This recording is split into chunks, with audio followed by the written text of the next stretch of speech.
Merci de regarder Balafon Télévision. Bienvenue dans le grand plateau. Au menu ce soir, les réformes institutionnelles promises par le président Paul Biya.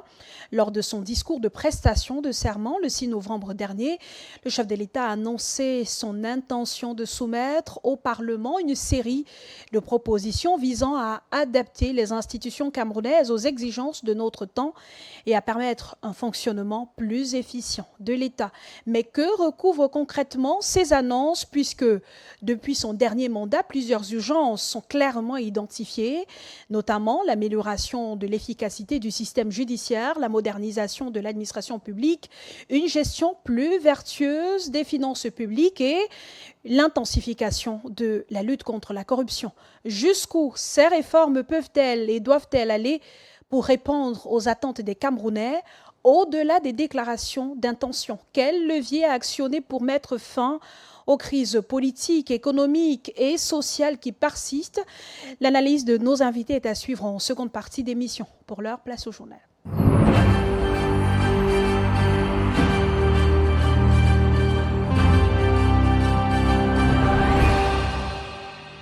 En ouverture, horreur à Baloum, dans le département de la Menoie, à l'ouest du pays. Un homme décapite son épouse, mère de 7 enfants, après une dispute devant son débit de boisson. Ce qui paraissait d'abord invraisemblable s'est confirmé hier mardi lors de la reconstitution des faits. Devant les enquêteurs, Tsopni Sylvain, alias officier présumé assassin, a reconnu son acte qu'il justifie par les humiliations répétées qu'il aurait subies de la défunte.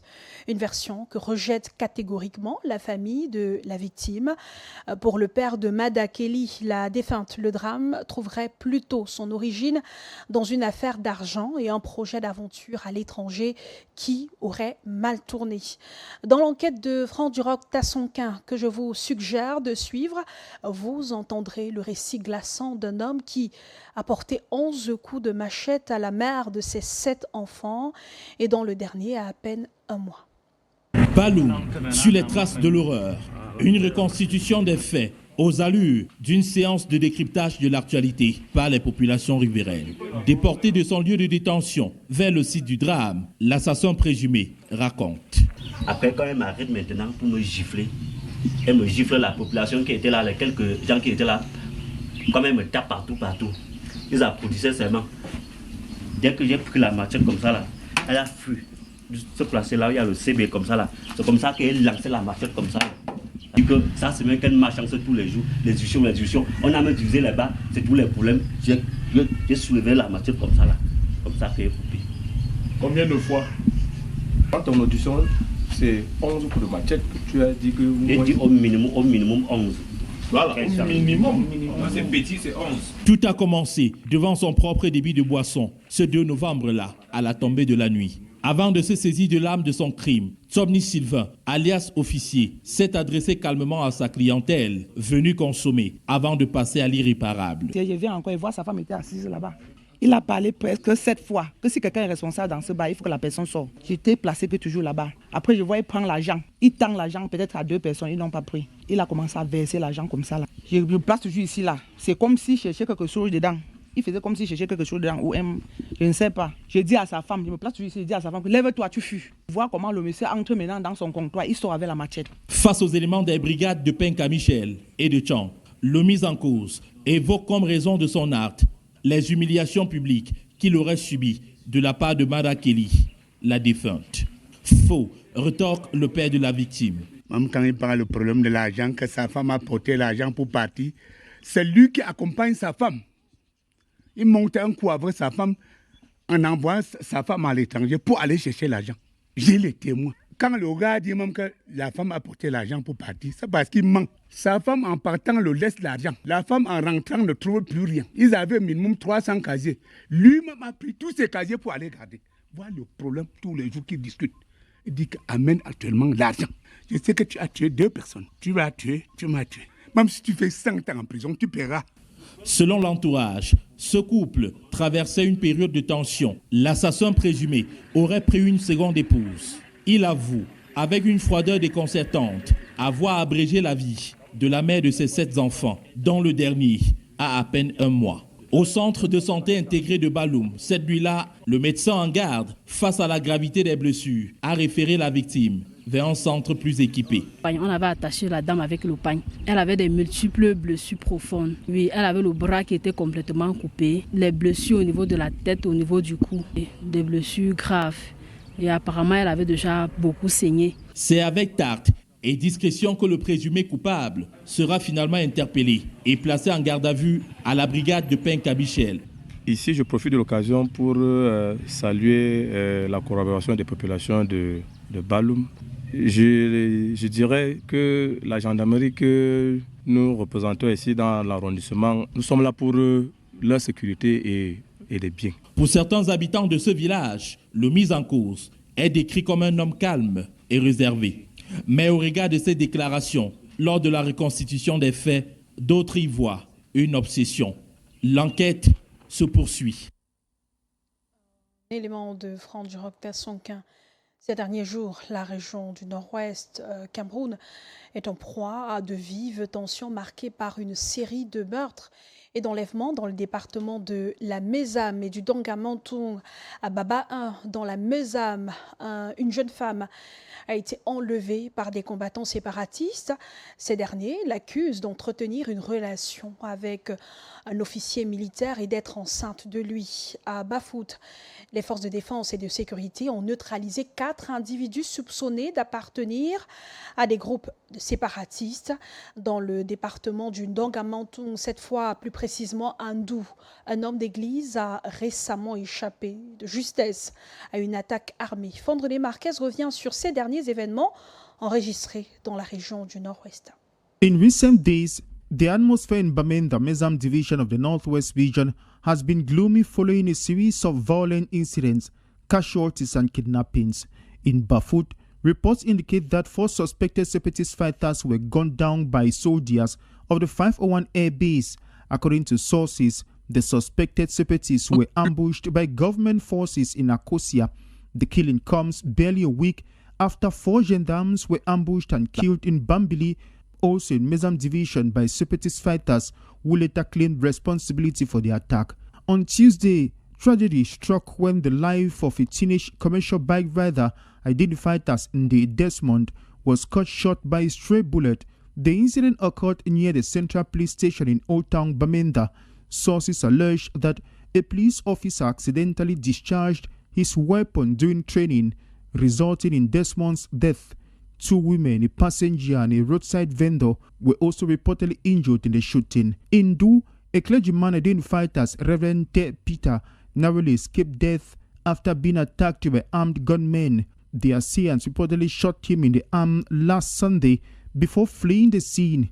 The shocking incident comes just days after the brutal killing of another pastor in the same locality, allegedly by suspected military personnel. Meanwhile, in the Mezam division, precisely in Baba 1, a young woman named Faimatu was abducted by separatist fighters who accused her of having a romantic relationship with a soldier deployed in the area to maintain peace and order. In an amateur video, Faimatu confessed that she is pregnant for the soldier, adding that she never knew dating a military man was a crime. And I never know if I follow military man na problem.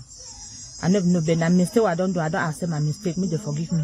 The Northwest region, like its Southwest counterpart, remains gripped by the nearly decade-long armed conflict that has rocked the Anglophone regions of Cameroon since the crisis escalated in 2017. Également dans l'actualité, 13 morts, plus de 800 arrestations, dont 36 mineurs et 26 femmes. C'est le bilan officiel des violences post-électorales dressé par le ministre de l'administration territoriale en déplacement à Douala. En mission d'apaisement et d'évaluation, Paul Atinganji accuse un candidat à la présidentielle d'avoir drogué ses partisans avant de s'en prendre aux forces de l'ordre. Entre volonté d'ordre et rhétorique de fermeté, le ministre défend l'action des forces de défense et de sécurité qu'il dit avoir réagi en légitime défense. Julien Intada et Jressa Zangué.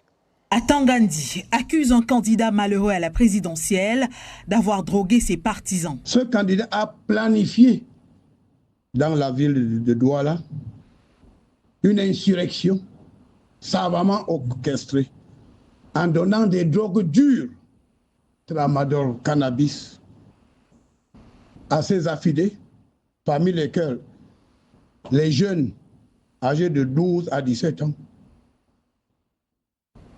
qui, je parle donc de ces jeunes, n'ont aucun lien avec le processus électoral. Et donc c'est dans cette logique insurrectionnelle que la ville de Douala a connu par endroits et a enregistré des actes de pillage et de vandalisme.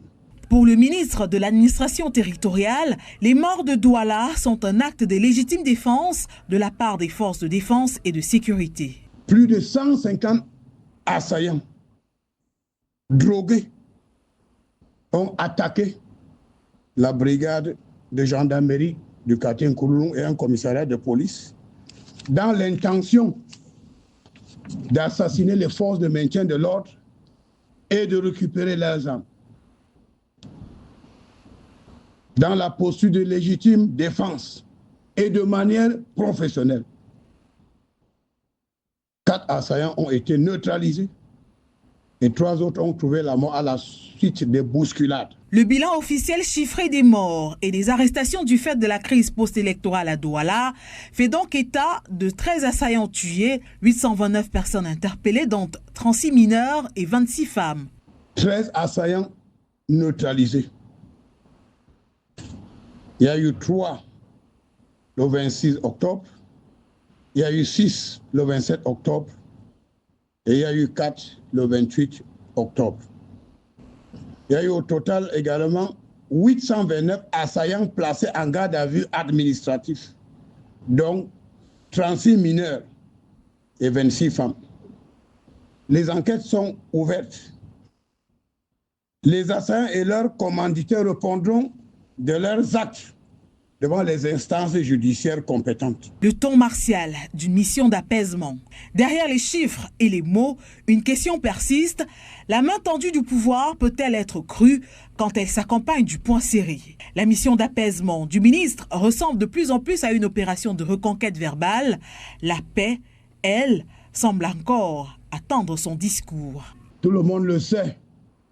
Son Excellence, M. Paul Biya, chef de l'État, chef des armées, est un vrai mendiant de la paix. Et toujours lors de sa déclaration, le ministre de l'administration territoriale a félicité les forces de maintien de l'ordre pour leur retenue durant les violences post-électorales. Malgré les provocations d'une partie de la population, les soldats sont restés maîtres d'eux-mêmes afin que de tels troubles ne se reproduisent plus. Le MINAT a exhorté les chefs traditionnels et les élus à sensibiliser leurs administrés. Écoutons le ministre Paul Atangandji dans cet extrait sélectionné par Giresse Azangué. Lorsque nous regardons l'ampleur des dégâts, l'ampleur des provocations, il est important de saluer la bravoure, le professionnalisme de ces forces de défense et de sécurité sur l'encadrement, bien évidemment, des autorités administratives, parce que ces forces ont fait preuve de beaucoup de retenue. Beaucoup de retenue pour que les choses ne dégénèrent pas. Nous avons eu des images des bandits, des assaillants qui ont attaqué les brigades de gendarmerie avec le carburant, avec des gourdins, avec des armes, des machettes. Mais les forces sont restées. Il y a des forces qui ont même accepté d'encaisser ces violences et s'en sortent avec beaucoup de blessures, mais il fallait protéger les populations. Donc moi je suis très flatté parce que j'ai vu que les communautés se sont organisées pour repousser ces bandits qui se sont organisés pour piller. Donc il est vraiment très important pour nous. Vous savez, Douala n'est pas seulement la capitale économique. Douala est plus que ça. Dans la suite du journal, la valorisation des jeunes et des femmes annoncée par le chef de l'État lors de son discours d'investiture se concrétise sur le terrain. Le ministère de la Promotion de la Femme et de la Famille, en collaboration avec l'UNICEF, multiplie les initiatives en faveur du mentorat, du leadership féminin et de l'autonomisation des adolescentes. Une audience récemment accordée au haut cadre de l'organisation a permis d'examiner les actions conjointes en matière de mentorat, d'autonomisation et de participation des adolescentes à la vie publique dans la perspective de la conférence internationale sur les droits de l'enfant prévue dans les prochains jours. Sébastien Oyébé. Dans la dynamique impulsée par le chef de l'État en faveur de la jeunesse et de la jeune femme, le ministère de la Promotion de la Femme et de la Famille intensifie ses actions pour l'autonomisation féminine. À Yaoundé, Madame le ministre a échangé avec des hauts responsables de l'UNICEF sur la participation des jeunes filles au Forum national des droits des filles, l'élargissement du mentorat et la promotion de l'égalité genre. Nous avons lancé le mouvement des filles qui s'inscrit dans le cadre de l'initiative Girls Movement for the Future qui vient d'une initiative du bureau régional de l'Afrique du Centre et l'Afrique de l'Ouest. Et cette initiative vise vraiment à promouvoir les droits des filles tout d'abord et ça inclut la promotion de l'empowerment. Il y a aussi la participation des filles dans la prise de décision et cela a été fait dans le cadre d'une consultation nationale qu'on a fait. Ces engagements s'illustrent notamment à travers le mouvement des filles, initiative régionale soutenue par le MINPROF et l'UNICEF. On a sélectionné des dates clés pour célébrer les droits des filles, pour faire savoir tous les droits des filles à toutes les filles et les garçons du Cameroun à travers plusieurs activités. Par exemple, je cite pendant la journée mondiale de l'environnement, on avait utilisé Terra in Action. Terra, c'est la mascotte qui lutte contre les changements climatiques. C'est une mascotte au sein de l'UNICEF. Et aussi, on a fait l'activité Terra in Action pour faire savoir les droits des filles et surtout dans le cadre de l'environnement. Le partenariat vise à donner aux adolescentes camerounaises les outils nécessaires pour devenir des actrices de leur propre développement et celui du pays. Et alors que la reprise du recrutement des enseignants formés dans les écoles nationales normales supérieures a été annoncée après près de 2 ans d'interruption, une question persiste. Quel sort pour les auditeurs libres? Ces diplômés non intégrés à la fonction publique malgré une formation identique à celle des lauréats. Entre espoir, démarches administratives et incertitude, ces enseignants en attente d'insertion continuent de plaider pour une reconnaissance de leur statut au même titre que leurs camarades recrutés. Notre équipe a rencontré les membres du collectif des lauréats auditeurs libres des écoles normales supérieures qui réclament également une intégration dans la fonction publique. Ils réagissent dans cet élément de Sébastien Oyébé.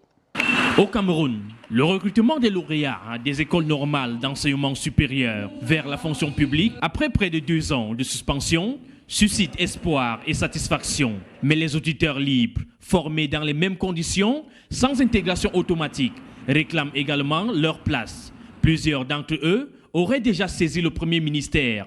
Alors, nous sommes le collectif des lauréats auditeurs libres des écoles normales supérieures et des écoles normales supérieures de l'enseignement technique. Nous venons de la primature pour le suivi d'un dossier que nous avons déposé. À cet effet, il était question donc de demander une remise solennelle d'une lettre de motion de soutien au président de la République, son Excellence Paul Biya, suite à sa réélection à la magistrature suprême. Et nous souhaitons donc, à travers cette motion de soutien à l'endroit du président de la République, lui adresser notre plaidoyer. Nous posons légitimement la question de savoir si les auditeurs libres formés dans ces écoles-là depuis toutes ces années sont donc des laissés pour compte. C'est la raison pour laquelle nous faisons ce plaidoyer pour que les auditeurs libres, lauréats des écoles normales supérieures et des écoles normales supérieures d'enseignement technique, soient pris en compte dans le processus d'intégration des enseignants dans la fonction publique. Sur le terrain, les témoignages abondent. Fatigués de vivre dans la précarité, nombreux d'auditeurs libres disent attendre une reconnaissance de leurs efforts.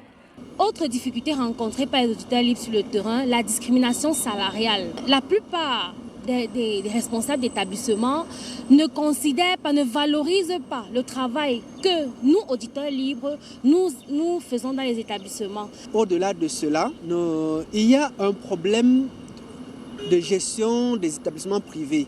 On se rend compte qu'en fait que c'est un secteur où seul les leaders du business comptent. Le chef d'établissement ou le promoteur veut gagner plus au détriment même des personnels enseignants qui sont un gage pour la réussite même de l'éducation. En attendant une décision officielle, le dossier des auditeurs libres reste ouvert. Une question de justice sociale et d'équité dans un secteur où la formation, la compétence et la vocation devaient être les seuls critères d'intégration.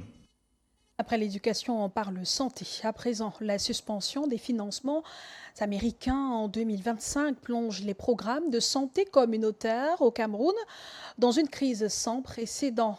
Les organisations locales essentielles à la lutte contre le VIH, le paludisme et la tuberculose se retrouvent fragilisées. En réponse, la société civile s'organise. Une task force multisectorielle a vu le jour pour élaborer un plan de contingence capable d'atténuer les effets de cette crise et de renforcer la résilience du système communautaire. Ce cadre de concertation vise aussi à porter la voix des communautés auprès des décideurs et des bailleurs afin que les mesures prises tiennent compte des réalités locales. Guy-Victor Mbogba est l'un des membres de la société civile. Il s'exprime sur la question dans cet extrait. Nous avons vu réduire notre enveloppe de près de environ 9 à 10%. Et ce qui nous a amené de pouvoir réunir sur une même table tous les acteurs de la société civile afin de valider, de mettre en place un plan qui permet de pouvoir pallier aux différentes rencontres, aux difficultés que nous avons. Et qu'à ça ne tienne, nous avons donc rencontré différents liens avec les droits humains, dont nous demandons l'élimination des droits humains, et nous avons d'autres difficultés en termes de la recherche active des cas. Et aujourd'hui, nous parvenons aujourd'hui à mettre sur pied tous les acteurs de la tuberculose, notamment FESAT. Et nous avons notre grand partenaire institutionnel qui est le programme national de la tuberculose qui nous accompagne à toutes les interventions. Et c'est ainsi que nous parvenons donc aujourd'hui à pouvoir poursuivre la mise en œuvre malgré les difficultés que nous rencontrons.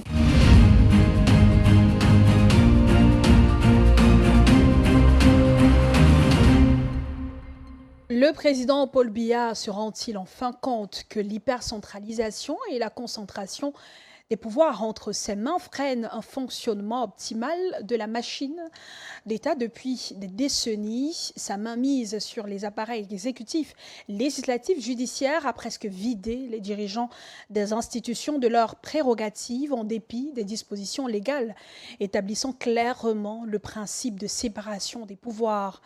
À sa prestation de serment jeudi 6 novembre dernier, Paul Biya a annoncé des projets de réforme pour un meilleur fonctionnement de l'État, aujourd'hui compromis par des hommes forts au détriment des institutions fortes. Tiendra-t-il sa promesse? La lecture de Jean-Paul Chouniat. Nous devrons également soumettre au Parlement certaines réformes permettant un fonctionnement plus efficient de l'État. Faisant la sourde oreille depuis des décennies sur la plupart des revendications des partis politiques de l'opposition et de la société civile pour les réformes à opérer afin de garantir un fonctionnement optimal de l'État, Paul Biya, en faisant cette annonce dans son discours d'investiture le 6 novembre dernier, décide-t-il enfin de passer sans transition de la borne négative à la borne positive de la batterie juridique réglementant l'action et l'animation des institutions de la République. En évoquant cette problématique, l'homme du renouveau reconnaît ainsi l'existence des défaillances d'un système mis en place qui a vicié le jeu démocratique, fragilisé le pouvoir des responsables des institutions et le développement du pays. Si Paul Biya a vraiment à cœur de moderniser l'architecture juridique des institutions, c'est déjà de faire appliquer la séparation des pouvoirs, effective dans les textes, mais une chimère dans la réalité. En plus d'être chef suprême de presque tout dans le pouvoir exécutif, le président de la République contrôle le pouvoir judiciaire, dont il préside le Conseil supérieur de la magistrature, qui ne s'est pas tenu depuis 2020, faisant tourner en rond la justice camerounaise, contrainte de fonctionner avec près de 800 magistrats en instance disciplinaire. Et la lutte contre la corruption illustre à merveille cette mainmise de Paul Biya sur la justice, ou des gestionnaires indélicats de la fortune publique sont épinglés par le Conseil de discipline budgétaire et financière pour des fautes de gestion au préjudice en centaines de milliards de francs CFA. La Chambre des comptes de la Cour suprême pour le cas des 180 milliards de fonds Covid, les dénonciations de détournement des milliers de milliards de francs CFA de la Cangate, la corruption à grande échelle dans le scandale Glencore, ou des cas de la SNH et la Sonara ont bradé le pétrole camerounais. Et les magistrats du tribunal criminel spécial n'ont osé se saisir de toutes ces affaires, attendant l'ordre de Paul Biya, le juge d'opportunité des poursuites judiciaires. Au Conseil constitutionnel, le mandat précaire de ses membres en dessous du mandat présidentiel n'est pas à même de rassurer tous ces garants du respect de la constitutionnalité des lois. La durée du bail des juges électoraux met en péril leur pouvoir de décider en toute âme et conscience sur des contentieux qui engagent l'avenir du pays à chaque élection présidentielle. Sur le pouvoir législatif, l'ombre de Paul Biya plane partout. Un sénateur nommé commande ses collègues élus par un collège électoral aux figures des élus locaux venant de la base. Et à l'Assemblée nationale, le président de l'Auguste Chambre est choisi par le président de la République, entériné par un vote pour la forme, par des députés RDPC, majoritaires au sein de la représentation nationale. Conséquence, les deux chefs de chambre, Kava Yege Djibril est au perchoir depuis 33 ans et Marcel Niane Difendi, même diminué par l'âge et la maladie, est à son deuxième mandat consécutif depuis l'entrée en service du Sénat en 2013. Et à Elections Cameroun, la désignation des membres du Conseil électoral et la direction générale des élections, sans critères de nomination définis au préalable, à l'instar de celui de n'avoir jamais milité au sein d'un parti politique, jette du discrédit sur l'impartialité déclarée des membres de l'ECAM, dont la plupart se sont juste débarrassés des uniformes du RDPC et gardant intacte leur flamme militante trentenaire. Sur le déroulement du scrutin présidentiel, l'ECAM ne contrôle point de bout en bout l'ensemble du processus électoral.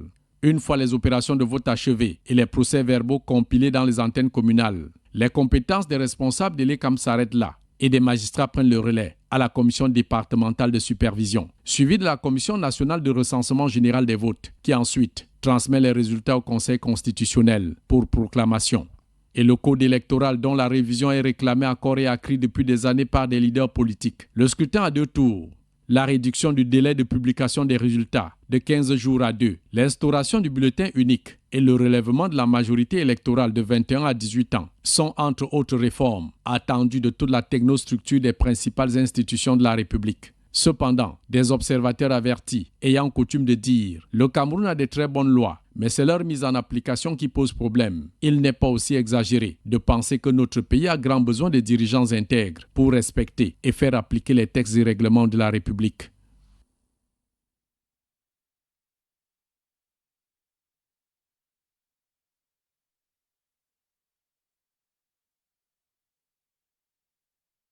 La deuxième partie du Grand Plateau. Merci à ceux qui nous rejoignent à l'instant sur Balafon Télévision officielle, la page Facebook, sur le 515 du bouquet Canal+, et le 747 du bouquet StarTime.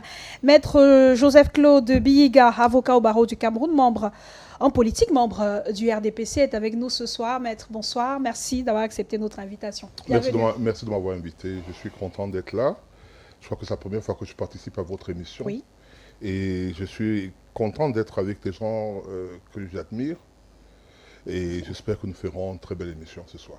Alex Gustave Azébazé est également avec nous ce soir, senior journaliste, défenseur des droits humains. Bonsoir Alex Gustave, merci d'avoir accepté notre invitation.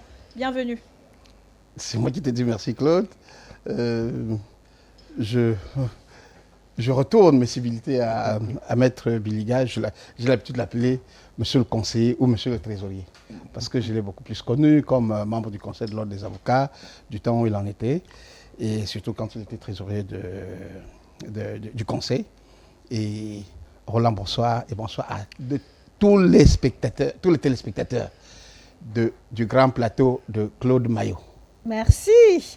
Bonsoir Roland Tapi, éditorialiste chez Balafon Média. Bonsoir Claude. Alors, on revient sur l'une des réformes, l'une des annonces du président de la République lors de son discours de prestation de serment du 6 novembre dernier. Le chef de l'État a annoncé des réformes institutionnelles pour rendre les institutions plus efficaces et adaptées aux réalités du monde. Le président de la République est-il en train de reconnaître une défaillance des institutions tant décriée par les Camerounais au cours du dernier mandat, de votre point de vue, Alex Gustave Azébazé? Madame, je crois qu'il est difficile de répondre autrement que d'aller dans votre sens, parce que ce n'est surtout pas la première fois que le président de la République annonce ou promet des réformes. Je préfère dire promet des réformes institutionnelles. Je me souviens, si ma mémoire me reste fidèle, lors de son discours d'investiture, après la prestation de serment pour son 7e mandat en 2018, le 6 novembre 2018, je me souviens l'avoir entendu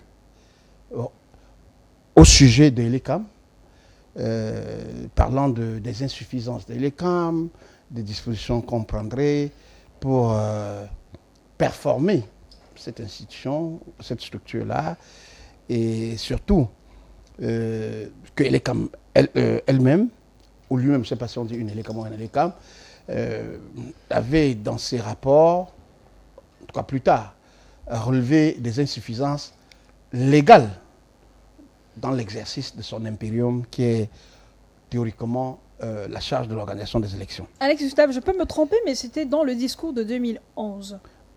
Vous voyez très 2011, bien que je suis même gentil, de 2011. Et lorsque, en 2012, il a été adopté un nouveau code électoral qui a intégré de nouvelles dispositions concernant l'ECAM, on a noté un recul, parce que la loi fondatrice de l'ECAM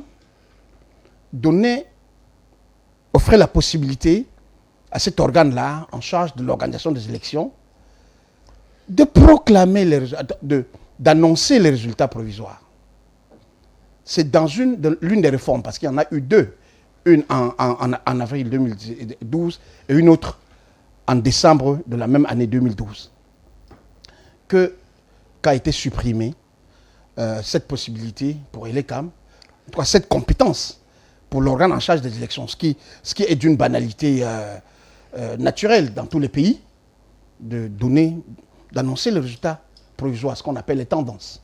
Parce que c'est sur la base des tendances qu'ailleurs, que partout, il y a la possibilité d'exercer les recours, les contentieux à bon droit et en connaissance de cause. Aujourd'hui, toute la tension que nous vivons et qui continue aujourd'hui après l'élection présidentielle de cette année de 2025, c'est davantage lié au système à la fois d'organisation des élections, mais surtout des opérations préélectorales, mais surtout le système de gestion des résultats au lendemain ou dès le soir de la clôture du scrutin, c'est-à-dire le jour du vote. Donc vous pensez que ces réformes annoncées concernent une institution comme Elections Cameroun, bien que dans le même discours du 6 novembre, il a félicité Elections Cameroun?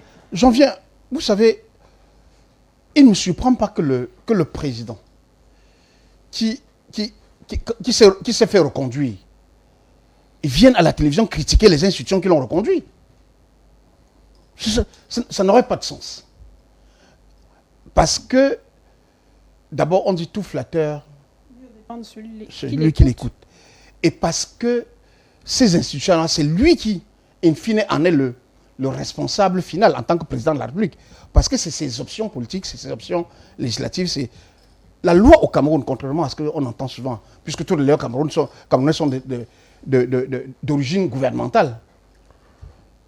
Le seul qui, dans l'exécutif, a un mandat, c'est le président de la République.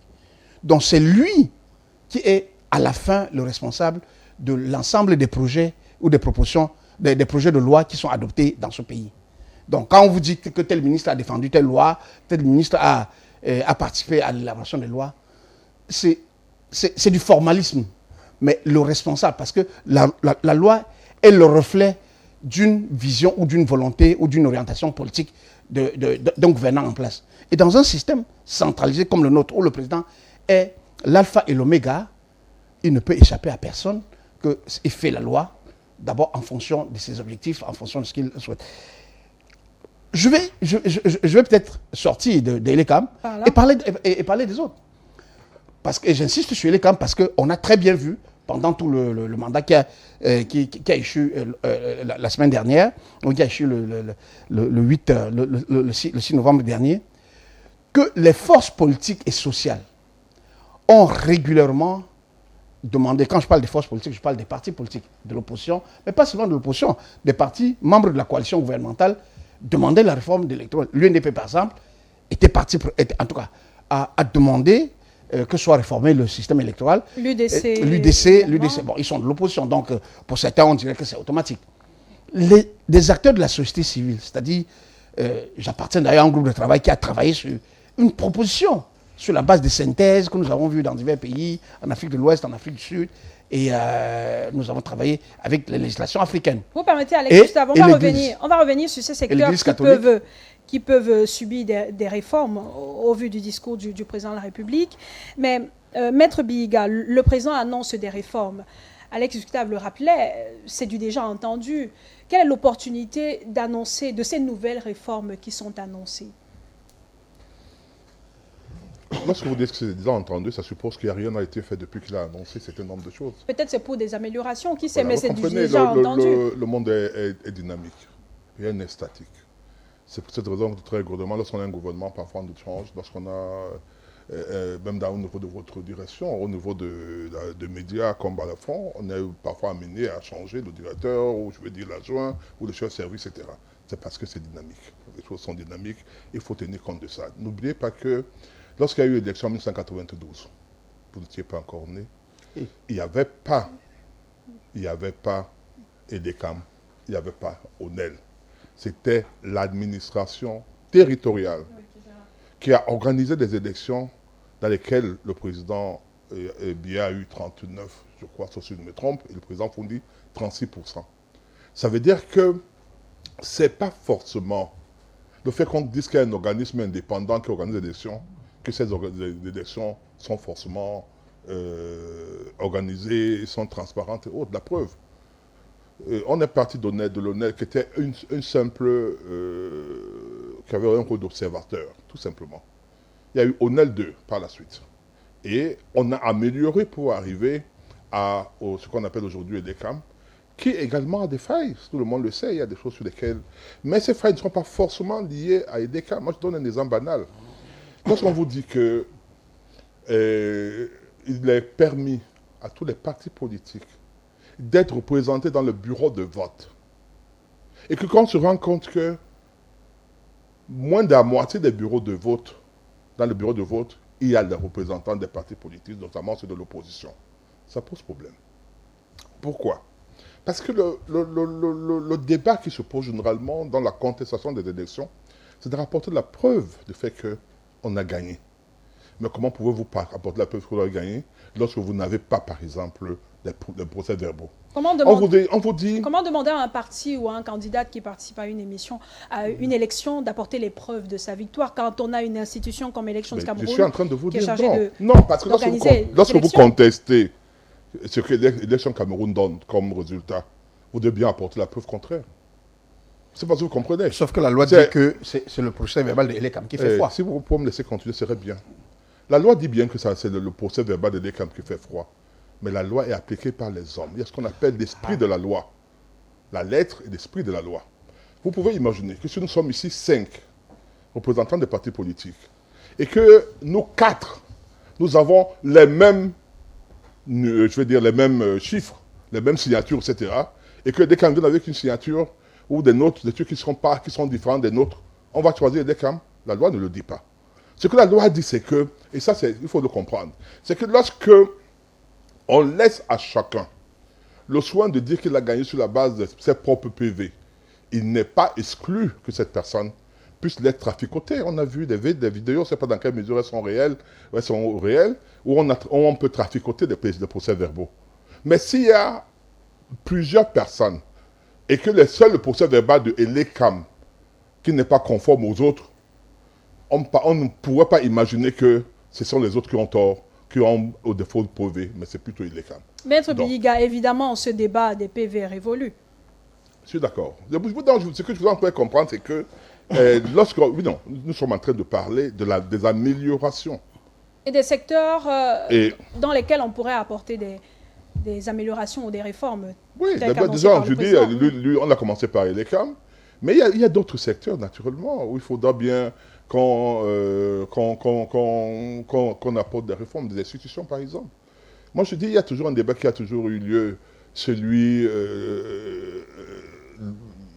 des fondateurs, je veux dire, de ceux qui ont des théoriciens de la démocratie au niveau des Occidentaux, Rousseau, Jean-Jacques Rousseau ou Montesquieu, avec l'esprit des lois et autres. On vous dit qu'il y a ceux qui élisent, je veux dire ceux qui votent les lois, ceux qui les implémentent, c'est-à-dire l'exécutif, et ceux qui jugent. Et qu'il y a une certaine égalité de pouvoir. C'est de la fiction, admettons-le. C'est de la fiction. Tout à l'heure, M. Adié Bazé vous a dit que c'est le président de la République qui est le centre. Parce que c'est le seul élu au niveau national. Le seul. Les autres ont des circonscriptions électorales qui sont des circonscriptions électorales soit départementales, soit régionales, soit départementales, soit communales. Il n'y a que le président de la République donc, qui a cela. Donc ça lui donne un certain nombre de pouvoirs de nomination, un certain nombre de pouvoirs de proposition en tant qu'exécutif des lois, dans des projets de loi qui doivent être votés.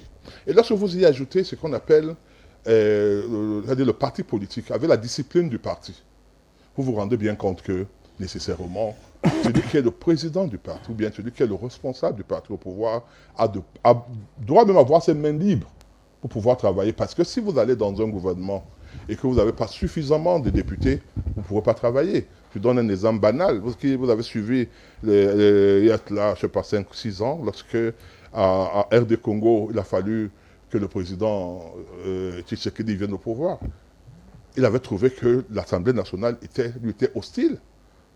Il a fallu qu'il dissolve l'Assemblée nationale. Mais avant de la dissoudre, de chercher des partenaires, je veux dire, comment on appelle ça, d'essayer de créer des alliances avec ceux qui étaient là pour pouvoir gouverner.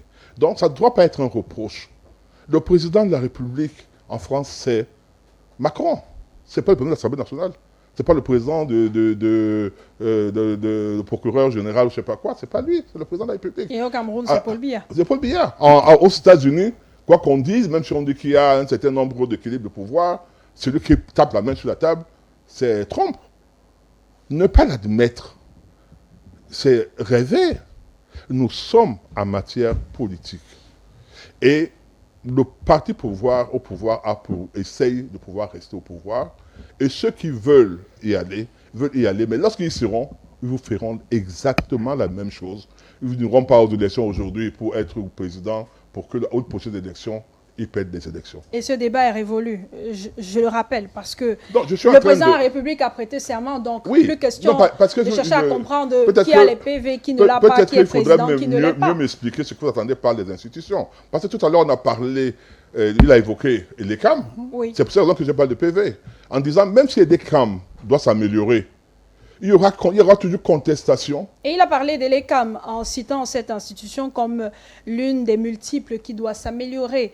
Roland Sapie, je voudrais qu'on fasse le diagnostic de ces institutions-là dans lesquelles on a noté des insuffisances. Peut-être c'est sur la base de ces insuffisances notées là que le président de la République a annoncé des réformes. En dehors d'Elections Cameroun, quelle autre institution a fait l'objet de beaucoup de critiques au cours du dernier mandat du président ? Je voudrais déjà faire remarquer que quand on parle de réforme des institutions, il faudrait qu'on détache tout cela d'un individu. Il ne s'agit pas de Paul Biya maintenant, il ne s'agit pas de n'importe qui, mais il s'agit de faire des réformes institutionnelles de telle sorte que quel que soit le président qui arrive là, qu'il puisse trouver, je veux dire, une assiette institutionnelle qui permette que la fonction soit exercée vraiment de telle sorte à ce que les intérêts de tous soient garantis. Il ne s'agit pas de faire le procès ni de Paul Biya là maintenant, parce que c'est lui qui est au pouvoir, c'est lui qui est encore, il tient encore la main. Il s'agit de s'intéresser effectivement à ces textes qui régulent vraiment la vie de la nation. Pour moi, la première chose à revoir, c'est la Constitution, parce que c'est le socle, c'est à partir de là que tous les autres textes sortent. C'est la Constitution. Et comme quelqu'un disait tantôt, dans la Constitution, on prévoit un trop grand centralisme, d'abord, sur le président de la République. Je précise que je ne parle pas de Paul Biya, mais du président de la République. Il est chef des armées. Il est le président du Conseil supérieur de la magistrature. Il est chef de l'exécutif et autres. Et si on ne fait pas attention, en essayant d'élaguer cela, en diminuant, je veux dire, un certain nombre de choses, ça va permettre qu'on continue à être bloqué aujourd'hui. Vous allez constater que la magistrature, par exemple, est bloquée à ce jour. Tout simplement parce que le président de la République, qui lui est le président du Conseil supérieur de la magistrature, n'a pas pu tenir ce conseil depuis 5 ans. Conséquence, toute la justice est bloquée. Il y a des jeunes magistrats qui sont sortis de l'ENAM, mais qui ne peuvent pas être affectés parce que c'est le Conseil supérieur de la magistrature qui doit siéger et faire des propositions d'affectation et même des sanctions et autres. Mais c'est bloqué jusqu'à présent parce que le président seul... À ce niveau-là, il faudrait qu'on essaie de faire en sorte qu'effectivement, il y ait une réelle séparation des pouvoirs, comme le prévoit la même Constitution, entre l'exécutif et le judiciaire. Ça, c'est déjà quelque chose d'important. Moi, je pense qu'également que cette Constitution devrait faire en sorte que le Conseil constitutionnel ne soit plus, comment dire, l'organe suprême. Il peut continuer à être l'organe suprême, mais ne soit plus dépendant du président de la République. On pourrait faire en sorte que les membres du Conseil, une fois élus, le soient à vie. Ça diminuerait la tendance à être redevable envers un individu président de la République, qui peut être bien ou n'importe qui. Mais si n'importe quel président nomme les membres du Conseil constitutionnel, forcément, il y aurait, en tant qu'humain, une tendance à être redevable envers celui qui les a nommés, et forcément, ça peut faussoyer un certain nombre de choses. Donc, au niveau de la Constitution, il y a un certain nombre de choses qu'il faut revoir pour pas enlever au président de la République sa substance, mais pour permettre que d'autres institutions à côté fonctionnent de manière un peu plus indépendante. Donc, dans les réformes, il faudrait commencer par la Constitution. Forcément. Et vous allez voir que dans la Constitution également, elle prévoit que le président de la République peut dissoudre l'Assemblée nationale sur simple consultation. Je ne sais pas comment cela pourrait se faire, mais il faudrait qu'on referme ça davantage. Parce que ça laisse la possibilité, finalement, aux élus de la nation de faire un peu attention parce qu'ils savent que c'est lui qui est là. Il peut à tout moment décider de la dissolution de notre Chambre s'il n'y a pas conséquent. Et plus grave, quand le président de la République est le président du parti qui est majoritaire à l'Assemblée nationale, à ce moment-là, forcément, ça plombe, je vais dire, de manière sérieuse le fonctionnement de l'Assemblée nationale qui ne joue plus effectivement son rôle de contre-pouvoir. Il a plutôt tendance à accompagner le pouvoir que d'être le contre-pouvoir, ou plutôt l'institution ou bien la Chambre qui devrait, comment dire, exercer un contrôle sur l'action gouvernementale. Il y a donc la Constitution. Maintenant, à côté de la Constitution, il y a les autres corps. Si on tient compte du fait qu'on a le pouvoir législatif, exécutif et judiciaire. Pour le pouvoir législatif, il y a des choses à voir pour ce qui est de l'Assemblée nationale et autres. Et je vais m'attarder un peu sur le pouvoir judiciaire. Je vais parler sous le contrôle de maître. Vous voyez qu'il faudrait, peut-être qu'on adopte, j'ai déjà entendu ces propositions quelque part, le système anglo-saxon où les procureurs et les magistrats sont élus au sein de leur pairs. Que quelque chose comme les NAM n'existe plus, mais c'est tout le corps de la justice, inclus avec avocats et autres, qui s'asseyent et décident qui peut être le président du tribunal ici, le procureur ou ça, et en fonction d'un certain nombre de critères qui pourront définir entre eux. Parce que, voyez-vous, aujourd'hui, vous allez trouver qu'un jeune magistrat est sorti de l'ENAM. Il a peut-être 25, 26 ans. Il est nommé président du tribunal ici à Douala, je n'importe quoi. Et devant lui doivent venir plaider des avocats qui exercent depuis 30 ans, qui sont ses parents parfois. Et c'est le petit gars là qui sort de l'ENAM parce qu'il a été nommé pour être là, qui doit apprécier, juger ce que l'avocat senior là est en train de défendre. Il y a quand même quelque chose qui ne tient pas là-dedans. Et ça, c'est des choses qu'on peut revoir pour permettre à la justice d'être, je dirais, non seulement équitable, mais élégante parfois à un certain moment donné, parce que quand un jeune homme de 30 ans est assis en train d'apprécier le plaidoyer d'un avocat de 60 ans, vous comprenez, il y a quand même quelque chose qui ne tient pas bien là-dedans. Alors que s'il était question que c'est entre eux, les avocats, enfin le corps judiciaire, on n'aurait même plus avocat, quoi, des corps judiciaires qui décident de qui peut être aujourd'hui porté à la tête d'une institution judiciaire, président ou bien le procureur, ça permettrait qu'on assainisse légèrement un certain nombre de choses. Alex Gustave, tout à l'heure, lors de votre première prise de parole, vous avez évoqué des réformes qui pourraient être engagées dans une institution comme Elections Cameroun. Roland Sapi a parlé de la Constitution qu'on devrait revoir, apporter également des améliorations au niveau de la justice de manière générale. Est-ce que, sans vouloir tout, on va dire quoi, tout critiquer, est-ce que tout est à revoir? Si tout est à revoir, pourquoi on doit tout revoir effectivement? D'abord, je voudrais dire une chose, et j'ai l'habitude de discuter avec certains sur même la nature de l'État du Cameroun. Je pense qu'un État n'est jamais juste le fruit de la volonté du dirigeant en place. Ça doit être le fruit d'un consensus. Il faut être un pacte, un véritable pacte républicain. Mais ce pacte républicain-là, il doit partir du type de société et d'avenir que nous voulons construire ensemble.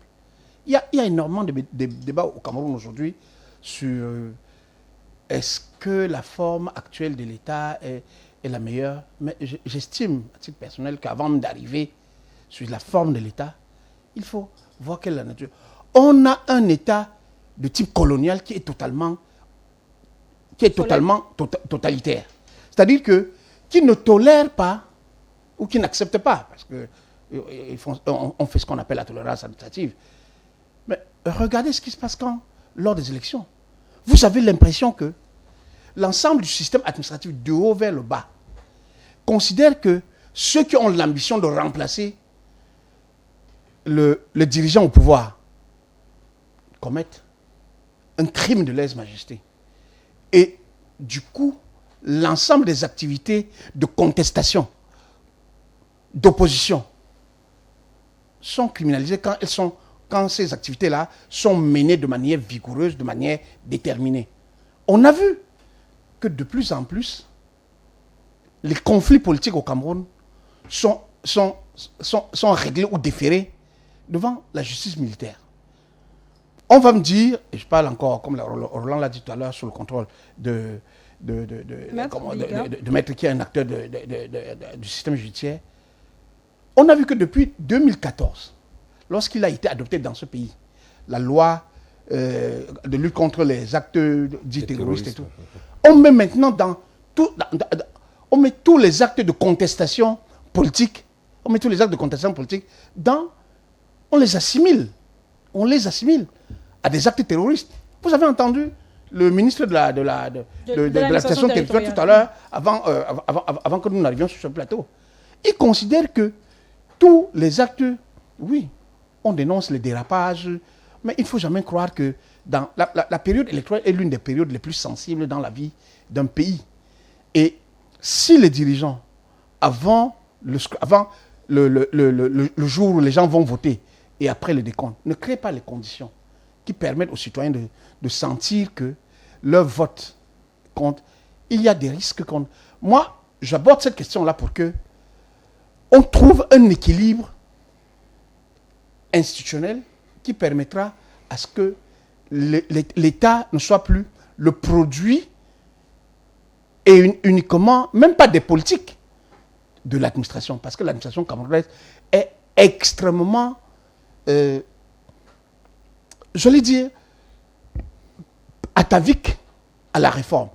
La deuxième chose, ou la deuxième réforme... Peut-être avant la deuxième chose, cet équilibre dont vous parlez, Alex Gustave, ça devrait commencer par les hommes à la tête des institutions ou les textes? Non, les textes. Moi, j'entends souvent les gens dire que les textes camerounais sont bons et c'est les hommes qui sont mauvais. Non. Tout à l'heure, au début de la discussion, d'ailleurs, Maître l'a conforté, Notre système fait du président une sorte de pharaon, quelqu'un qui peut avoir main prise sur tout. Et ce n'est pas bon. On ne peut pas écrire dans la Constitution, on ne peut pas parler de séparation de pouvoir, et on voit ce qu'on vit là. Et dans un système qui découle d'une histoire de domination quasi, comment je le dis, quasi, je ne vais pas dire naturelle, de ce qu'on appelle l'administration, parce que le cœur du pouvoir, c'est son administration. S'il y avait alternance, on n'aurait même pas ce genre de débat. Parce que quand il y a alternance, on ne voit pas trop les ministres, on ne voit pas trop les politiques. On sait que des politiques peuvent mal travailler, sont renvoyés. Et le cœur de l'État, c'est son administration.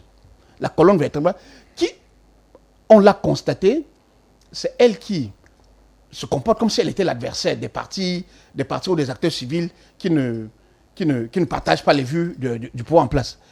La deuxième réforme est pour moi importante. C'est de faire en sorte que la justice ne soit pas autant dépendante de l'exécutif. Dans ce pays, regardez ce qui se passe avec ce qu'on appelle la lutte contre le... J'aime plus trop le terme lutte contre la corruption. On devrait parler du combat contre la corruption parce que notre pays souffre de ce que les ressources publiques qui sont collectives sont extrêmement vendangées par ceux qui sont censés les protéger. C'est-à-dire ceux à qui que nous avons mandatés en les élisant. Mais pourquoi ça se passe comme ça? Parce que tous les rapports de toutes les commissions, de toutes les instances qui sont mises en place remontent à une seule personne, c'est-à-dire le président de la République, il n'est pas seul. La présidence de la République n'est pas composée que du président de la République.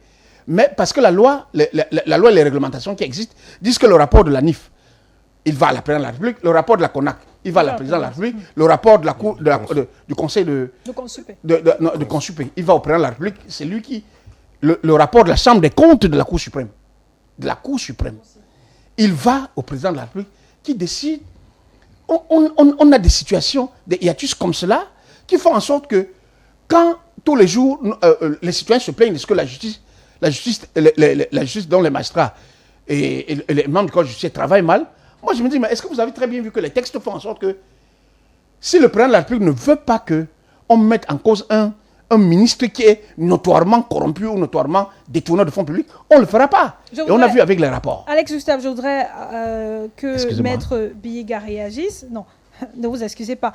Je voudrais que Maître Bihiga réagisse sur l'inefficacité dénoncée du système judiciaire camerounais. Est-ce qu'il y a véritablement urgence de le réformer, comme le suggérait tout à l'heure Roland Sapi? Je vous ai dit, tout est dynamique. Tout est dynamique et il faudrait bien que ça s'améliore. Il y a une dizaine d'années, j'étais membre de la commission du comité de suivi et évaluation en charge du système judiciaire et du cadre juridique des affaires de la CONAC. Je y représentais le barreau du Cameroun quand j'étais membre du Conseil de l'ordre et on a évoqué tous ces problèmes. Il y a eu des séminaires qui ont eu lieu notamment au niveau de la corruption. Il y a 12 ans, je faisais une formation, je faisais des cours d'anglais à Bonadjo et j'avais fait un mémoire où je disais en anglais « Fighting against corruption in Cameroon, a huge challenge ». Un grand défi que de combattre. Il a évoqué des problèmes effectivement que j'avais soulevés, c'est-à-dire qu'en réalité, la NIF, par exemple, a un certain nombre d'informations qui peut permettre qu'il n'y ait plus, ou bien qu'il n'y ait pas beaucoup de corruption, des trafics et des blanchiments de capitaux. D'argent, mais il faut bien que son rapport soit renvoyé au président de la République en même temps que la CONAC et autres qui ont des pouvoirs. Que les sanctions suivent immédiatement. Oui, non, je dois dire que les sanctions suivent. Non, mais écoutez, il y a une chose, c'est que il ne faut pas non plus la justice, ce n'est pas le TGV. La justice prend du temps. Parce que si vous allez mettre la justice en référé, vous verrez les gens qu'on va mettre en prison. J'ai suivi pas trop plus tard qu'hier ou avant-hier un monsieur aux États-Unis qu'on a condamné qui a fait 25 ans de prison. Et on a découvert que sa femme, dont on disait qu'il avait tué, était à côté de chez un voisin qu'il avait enfermé dans une cage pendant 25 ans. C'est aux États-Unis que cela s'est passé. Donc le monsieur a été mis en prison, il a fait 25 ans, elle a dit que on l'a accusé, et heureusement pour lui, on n'aurait même pu l'exécuter. Mais il est sorti. Donc je veux dire qu'il n'y a aucun endroit où la justice est parfaite. Elle est faite par les hommes. Elle est rendue par les hommes.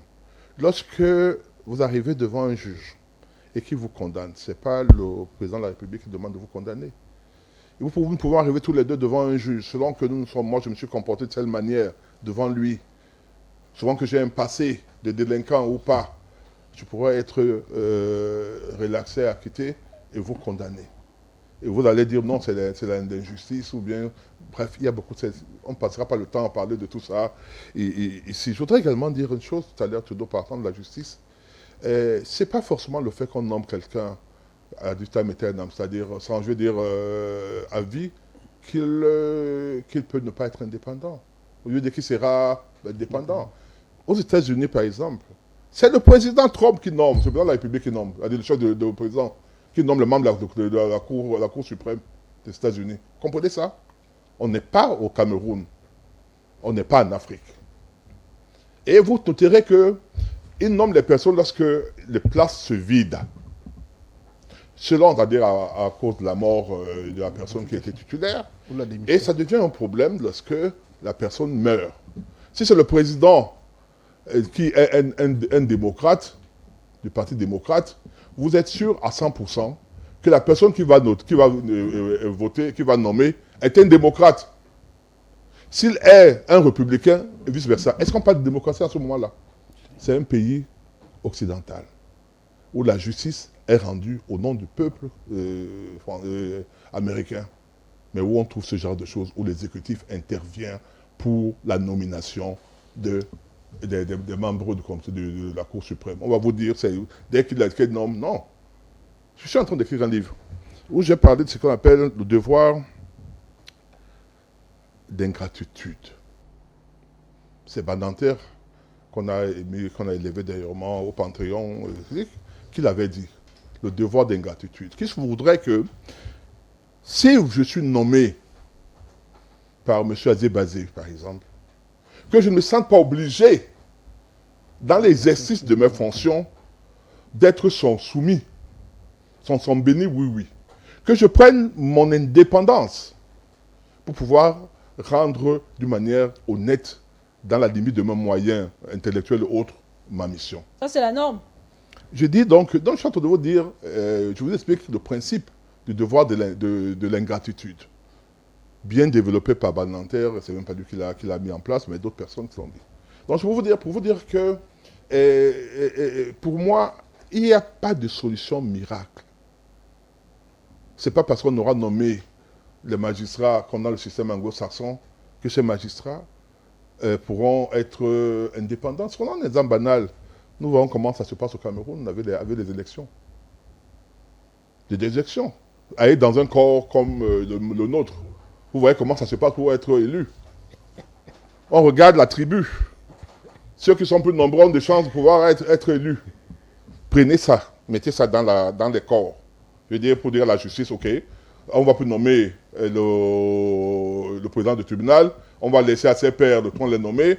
Si les pairs sont tous de Adamawa, on est sûr que la plupart, vous comprenez. Ceux qui prennent des décisions, j'ai toujours eu cette façon de dire, ne sont pas bêtes. Accordons-leur ce qu'on appelle même petit soupçon d'intelligence. Parce que ces décisions sont prises en tenant compte des contextes. C'est pour cette raison qu'une chose qui est aujourd'hui interdite peut être demain autorisée. Vous dites, Maître Biyiga, que ce qui se passe au Cameroun n'est pas inédit parce que ça se passe ailleurs. Mais du moment où la mainmise du président de la République sur l'exécutif, par exemple, a été longuement décriée et tout le reste, est-ce qu'il n'y a pas des choses à améliorer? Est-ce qu'il n'y a pas quelque chose à faire? Non, dans l'exécutif, c'est normal. C'est lui, on vous a dit tout à l'heure que c'est le seul qui a été élu au suffrage universel. Mais la loi lui permet de déléguer ses fonctions. Et c'est ce qu'il fait. Malheureusement, lorsqu'on délègue, on dit aux instructions, ça devient un problème. On estime que non, il ne travaille plus, on ne le voit même plus, c'est lui qu'on a élu, on ne le voit pas travailler. Vous ne comprenez pas un peu la difficulté qu'il y a? Donc c'est normal que le président contrôle tout? Je ne suis pas en train de faire un jugement de valeur. Je pose des faits. Et je souhaite qu'on me dise que ce que je dis est faux. Lorsque le président de la République, parce que la loi lui permet, délègue ses pouvoirs, ça ne pose pas de problème au Cameroun? Si, ça pose problème. Lorsqu'il travaille, on va dire qu'il est dictateur. Lorsqu'il ne travaille pas, on dit qu'il est fainéant. Excusez-moi du terme, ce n'est pas le terme que je dois utiliser. Qu'il délègue, qu'il ne veut pas travailler, il est absent. C'est ça la difficulté généralement à diriger. C'est-à-dire pouvoir essayer de comment je veux dire ça, de contenter tout le monde, d'avoir tout le monde avec vous. Tout à l'heure, on a parlé de l'ECAM. Je reviens un peu légèrement. Et vous allez sortir par là. Oh, je ne peux pas beaucoup parler. Hein? Parce que quand je parle, je ne vous attends pas parler. Je regarde. Alors, oui, c'est bon. Je voudrais revenir sur les élections. Regardons le résultat. Douala a basculé dans l'opposition, oui ou non? C'était pas avec l'ECAM. C'est pas avec le même système qu'on critique. Je ne dis pas qu'on ne doit pas améliorer. Mais soyons honnêtes. Si on estime que l'ECAM travaille très mal et qu'à Douala, le président qui a nommé les membres de l'ECAM est battu, et de la manière dont on a vu, cela ne permet pas de se demander si vraiment ce jugement porté contre l'ECAM est vraiment honnête. Ça suffit pour dire que l'ECAM a bien travaillé durant... Vous me donnez des conclusions que je ne vous donne pas. Le président lui-même, le président de votre parti, le président de la République, a félicité l'élection de Cameroun. Madame, moi, parce que vous savez, moi tous ceux qui me connaissent savent que je ne suis pas braqué. Quand je parle ce que je dis. C'est ça que je pose des problèmes simples. Nous avons des députés à Douala qui sont de l'opposition, avec le même code électoral, avec le même LECAM. Nous avons 3 élections qui ont eu à Douala. Je veux dire, les élections présidentielles. 2018, les résultats n'étaient pas bons à Douala. 2011, n'était pas bon à Douala pour nous, pour le RDPC, si vous voulez dire. 2025, c'est pas bon à Douala ou dans le littoral. Est-ce à dire que nous n'avons pas le pouvoir de faire telle sorte que les présidents des bureaux de vote qui sont nommés ou désignés, ou les gars de l'ECAM, ne puissent pas nous permettre de gagner? Vous comprenez un peu. Donc lorsqu'on parle de dictature, lorsqu'on parle de fausser les résultats, je pose cette question tout simplement comme ça, en me disant, réfléchissons, posons-nous des vraies questions. Et lorsqu'on aura trouvé des réponses, on sera moins prêt à la critique. Je dis, il y a des choses qui doivent être améliorées. Je suis entièrement d'accord. Mais nous avons choisi un système qu'on appelle un système, je veux dire, qui est calqué, on l'a dit tout à l'heure, sur la 5e République de la France. On a amélioré en matière judiciaire en prenant un système anglo-saxon. On a un système qui est totalement différent de tous les pays du monde. Qui n'est pas du tout respecté. C'est-à-dire qu'il n'est pas... Si. En matière pénale, le ABA qui n'existait pas, l'examination des chiffres, le compte d'examination, c'est-à-dire réexamination autre, ça n'existait pas. Ça n'existait pas. Donc, il y a eu des améliorations. Et nous pensons qu'on peut continuer à apporter de l'amélioration. Alex Gustave, vous allez réagir à la suite de Roland Nsapi. Roland Nsapi, toujours sur les réformes qu'on pourrait apporter. Est-ce qu'on pourrait penser finalement à une modernisation de l'administration publique au Cameroun avec tous les problèmes rencontrés lorsque vous êtes dans une région et que vous voulez un document dans la région du centre, il vous faut voyager alors qu'à l'aide d'un clic, tout peut être facile. Disons que cela est possible. De toute façon, c'est le souhait, c'est le but visé par ces discussions qu'on a comme ça, c'est-à-dire que sur l'amélioration des textes. Pardon. Et j'ai l'impression que Maître essaie toujours de nous ramener vers le RDPC. Non, nous sommes ici en train de demander qu'est-ce qu'on peut faire avec nos lois de telle sorte qu'elles soient universelles, satisfaisantes pour tout le monde, quelle que soit la personne qui est au pouvoir ou bien qui fait quoi. C'est de ça qu'il s'agit. On ne peut pas individualiser ce débat parce que ce serait comme si effectivement on est en train de se liguer contre... Ce serait comme si c'est la faute du président ou de ceux qui dirigent là maintenant. Nous disons, il y a beaucoup de choses qui sont faites parce que c'est la faute des textes qui sont là et qu'il faut améliorer pour tout au moins donner un cadre que s'il est respecté, parce qu'après il faudrait voir également les hommes qui gèrent ça. S'agissant de la justice par exemple, quand Maître dit qu'aux États-Unis, le système, ça fonctionne comme ça, mais est-ce que pour autant c'est bon? La question est là. Est-ce que c'est bon parce que c'est... Est-ce qu'on ne pourrait pas voir comment refaire les choses en adaptant au contexte camerounais pour que... Il dit la justice ne court pas, nous sommes tous d'accord. Mais est-ce qu'on ne pourrait pas réformer les textes de loi pour donner ne serait-ce qu'un délai dans lequel on devrait avoir rendu une décision sur une affaire, par exemple. Que des affaires ne traînent pas pendant 15 ans, 20 ans au tribunal. Notamment des affaires de corruption. Et tout autre. Il y a beaucoup. C'est-à-dire que même des petites affaires. Juste un peu pour te dire que ce débat a été évoqué, comme vous pouvez l'imaginer. Il y a des textes où on donne un délai au magistrat de rendre une décision dans tel délai. Mais lorsqu'il ne le rend pas, ça se passe comment? Il n'y a pas de sanction. Voilà. Il n'y a pas de sanction. Voilà. Donc, ça devait être systématisé, par exemple, que un corps comme celui de Martinez Zogo, qui dort à la morgue, je ne sais pas si un corps dort, un cadavre dort, mais qui est à la morgue depuis, voici, plus de 2 ans aujourd'hui. Et c'est comme si rien ne se passe. Et à un moment donné, vous avez l'impression qu'on est en train de reprendre l'enquête à zéro, parce qu'il y a deux mois là, on disait que le tribunal s'est déporté au lieu de travail de Martinez Zogo, comme si on reprenait l'enquête. Il y a quand même quelque chose qui ne va pas. Il faut qu'on s'assure au moins que dans un délai raisonnable, il y a des décisions qui sont rendues pour certaines affaires. Ce serait bénéfique pour tout le monde. Et pour le magistrat qui se serait libéré d'un certain nombre d'affaires, et pour les populations. Il serait passé à autre chose. Et on devrait passer à autre chose. C'est des choses comme ça qu'on essaie de voir dans les textes pour qu'on soit sûr que si une fois cela est élagué, ça permettrait que les personnes qui gouvernent, au moins, s'ils ne le font pas, on saurait au moins que les textes prévoient qu'ils le fassent et qu'ils ne l'ont pas fait. Pour Elekan, par exemple, en dehors de la composition des membres de l'Elekan ou bien des fautes qui leur sont attribuées, il y a tellement de choses à modifier dans le code électoral concernant les élections que Elekan lui-même, dans ses récents rapports, mais dans ses précédents rapports, a indiqué qu'il faut qu'on améliore ça, par exemple. Est-ce que ça ferait du mal à qui qu'on relève, par exemple, l'âge électoral, qu'on descende à 18 ans, par exemple, que de le maintenir à 20 ans? Ça, c'est des choses qu'on peut voir. Ça ferait du mal à qui qu'une élection présidentielle se fasse à 2 tours, comme on voit ailleurs. Ça, c'est des choses qu'on peut mettre là, c'est des choses qu'on peut améliorer. Ça ferait du mal à qui qu'on fasse un bulletin unique. Quand on voit le montant de la caution aussi. Peut-être, ça regarde. mais le bulletin unique, dit-on, résoudrait au moins 2 problèmes. Le problème d'achat des bulletins, mais un problème économique aussi. Il y a un candidat qui nous a expliqué au cours de son passage sur nos antennes que s'il faut imprimer 1000 bulletins pour 12 candidats, ça fait 12 000 bulletins. On prend n'importe quel chiffre.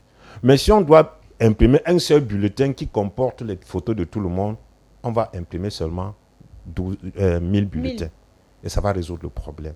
Ça va empêcher que plus d'arbres soient coupés quelque part parce qu'il faut du papier. Ça doit réduire les coûts d'impression de ces 12 000 bulletins et ainsi de suite. Les charges logistiques. Les charges logistiques et tout ça. Ça, c'est des choses qu'on demande qui soient améliorées. Maintenant, tout cela doit se faire indépendamment de celui qui est au pouvoir ou qui ne l'est pas. Parce qu'il est question de niveler, de balayer un peu la maison, comme on dit, de remettre l'église au centre du village pour que n'importe qui puisse y entrer et ressortir sans se plaindre de ce que l'église est trop éloignée de sa maison, en quelque sorte. Alex Gustave, vas-y. Je voudrais juste faire observer à Ahmed qu'il n'est pas question pour moi, en tout cas, je peux aussi parler un peu pour Roland. Nous sommes des journalistes et souvent, on me fait le reproche de critiquer tout, donc sans avoir jamais donné la mesure de quelque expérience que ce soit dans la gestion d'un État. Nous voyons comment ça se passe ailleurs. Je ne peux pas considérer que le fait de demander un mandat que nous donnons, puisque le Conseil constitutionnel décide chaque fois que le président en fonction a été réélu, et que le président est réélu ou élu, lui, dès le lendemain de l'élection, le mécanisme de délégation de signature, il ne commence pas par lui. Mais le sentiment qu'on a, en tout cas, ce n'est même pas le sentiment, on voit que le président qui a été élu par les Camerounais n'est pas avec eux. Ils ne le voient pas, ils ne le sentent pas, ils ne le voient pas dans la gestion des problèmes. Parce qu'on quand on demande un mandat, c'est que on se sent les capacités personnelles, pas les capacités déléguées, de l'exercer, de l'assumer. Or, l'une des choses, et moi, je discutais avec certains amis du RDPC, qui s'étonnent de voir comment le président qui est aussi sage, qui est aussi patriarche, soit si mal élu dans les localités de Douala, y compris à Douala Premier. Mais je prends seulement Douala puisque Maître a voulu qu'on parle de Douala. Mais quand vous discutez, vous faites un peu l'analyse culturelle. Les gens vous disent que ils ont voté le président de leur parti en 2018. Ils ont eu l'impression pendant 7 ans que ce n'est pas le président de leur parti qui dirige le Cameroun. Pour quelles raisons est-ce qu'ils doivent lui redonner leur confiance? Soit il s'abstient de voter, soit il vote pour quelqu'un d'autre qui donne l'impression, en tout cas, de vouloir s'occuper des Camerounais. Pour résumer, donc pour qu'il y ait réforme, il faut qu'on revoie déjà la gestion de l'État, le président lui-même. J'ai commencé par dire que le système camerounais, le système constitutionnel camerounais accorde trop de pouvoir au président de la République. Donc du coup, si on a un président qui n'est pas présent, qui ne montre pas, qui ne donne pas des signes d'être avec les Camerounais tous les jours, on aura l'impression que l'État est entre des mains des clans ou des groupes qui ne sont pas légitimes, que les Camerounais n'ont pas choisi. Et ça crée les tensions que vous voyez. Il ne vous aura pas échappé que la seule et la principale raison pour laquelle le candidat, l'ancien ministre qui est devenu aujourd'hui le challenger du président, semble être parti de gouvernance et de dire il n'accepte pas la gouvernance par procuration, que lui, il ne voit pas le président dont il est le ministre. Il a même dit dans une vidéo que depuis 14 ans, il n'y a pas eu de conseil de ministre. Peut-être qu'il a exagéré. Mais vous trouvez normal que le président n'ait pas de contrainte de réunir son gouvernement? On va me dire les réformes. Un État ne peut pas fonctionner sans qu'il n'y ait de transparence dans le cadre de délibération gouvernementale. Et le conseil des ministres, contrairement à ce que j'entends, ce n'est pas le conseil de cabinet. Parce que le premier ministre que vous voyez dans notre système, il n'est le patron d'aucun ministre. Parce que lui, il n'est pas élu. Il n'est même pas élu comme député, ni sénateur. Donc, il lui manque une manière de légitimité. Donc, cette question-là, on ne peut pas la balancer. Pour revenir, je suis par là, la question de la désignation des membres des institutions constitutionnelles. On prend souvent l'exemple des États-Unis pour dire c'est le président américain qui nomme les membres du Sénat, les membres de la Cour suprême. Mais sauf que il nous échappe que là-bas, le président ne nomme pas de manière discrétionnaire. Quand il a désigné, on soumet ces profils, ces nominés-là, à la critique, à l'analyse, à l'examen du Congrès, à l'examen d'autres organismes étatiques élus, qui s'assure que le bonhomme ou la dame là, que le président a choisi, il ne choisit pas seulement parce que c'est un membre de son parti, il choisit parce qu'il requiert toutes les compétences, en tout cas, et aussi tous les interdits déontologiques qu'il faut. Quand la loi dit que quelqu'un doit être, en tout cas, doit être précédé d'une bonne réputation, il doit donner des garanties d'indépendance ou de neutralité. Ça ne veut pas dire qu'il ne doit pas appartenir forcément à un parti politique, mais qu'il ne doit pas être affilié idéologiquement à un parti politique.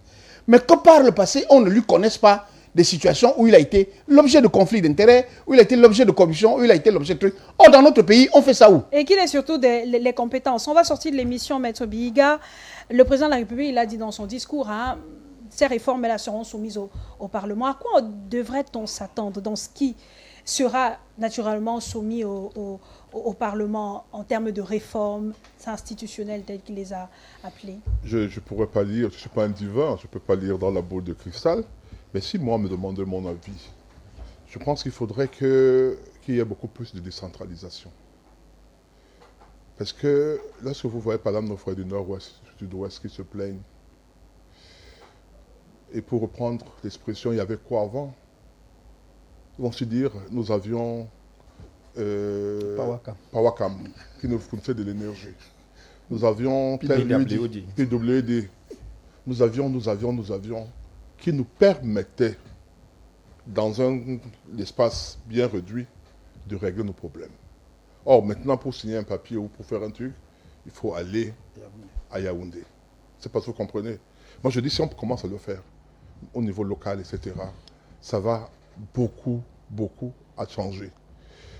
Mais moi, je suis de ceux qui pensent également que l'élection ne règle pas tout. Et lorsqu'on dit, par exemple, qu'il faut que le maire soit forcément élu. Moi, on a connu des maires sous-préfets.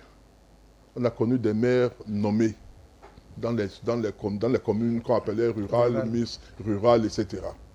Et pour avoir été conseiller municipal pendant 18 ans, je vous assure qu'il est parfois nécessaire que ce soit les hauts fonctionnaires, soit les gens qui ont été à l'école, je dis comme ça, qui prennent la tête des mairies et pas forcément des politiciens, parce qu'avec la corruption, avec beaucoup d'autres trucs. Ils peuvent être élus sans comprendre. Voilà, ils peuvent lire. Et ça, je le dis par expérience. Dans une autre vie, j'ai été membre du comité de suivi du budget d'investissement public pour le Vaury. Je peux vous dire des choses, si vous dire encore que je continue même d'aller dans un truc au niveau régional. Il y a eu des maires qui ont gardé dans les tiroirs, comment on appelle ça, c'est-à-dire des projets dans les gré à gré, c'est-à-dire il coûte des projets de moins de 5 millions. On arrive à la fin de l'année à côté de l'engagement le 30 novembre, on n'a pas liquidé. Parce qu'il ne voit pas l'intérêt. Le budget n'est pas consommé. Le budget n'est pas consommé. On trouve des cartons, comme on appelle, qui étaient destinés à offrir, par exemple, des tables bancs dans les salles, dans les trucs. Il ne sait pas ce que c'est. Il peut avoir un secrétaire qui, eux, sont formés, ou ces femmes, ou je ne sais pas quoi, ils ont changé le nom. Mais lui ne fait pas. Donc, je veux dire que c'est pas facile. C'est vraiment pas facile. Et je voudrais qu'on comprenne une chose. Et tout à l'heure, on m'a reproché de faire des comparaisons, mais je n'ai entendu que des comparaisons sur ce plateau. Et sachez que le Cameroun, comme on dit, c'est le Cameroun. Il y a des choses qui sont vraies au Cameroun, qu'on ne peut pas appliquer ailleurs, ou ce qu'on applique ailleurs, qu'on ne peut pas appliquer au Cameroun. Il faut donc trouver un juste milieu. C'est ça qui est le plus important.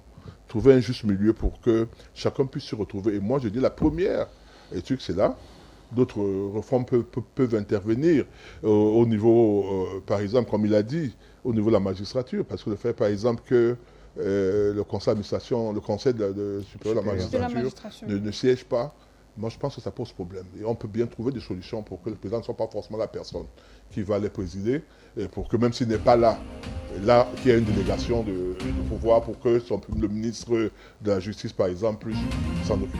Des réformes à apporter dans plusieurs secteurs, c'est ce qu'on devrait retenir de cette émission. Merci, messieurs, d'avoir été avec nous ce soir. Je rappelle que nous étions avec Maître Joseph-Claude Biyiga, avocat au barreau du Cameroun, membre du RDPC, Alex Gustave Azébazé, senior journaliste, et Roland Tapi, éditorialiste chez Balafon Média. Merci à vous, chers téléspectateurs, de nous avoir suivis. Je vous souhaite de passer une excellente fin de soirée en compagnie de nos programmes. Rendez-vous demain, 19h30.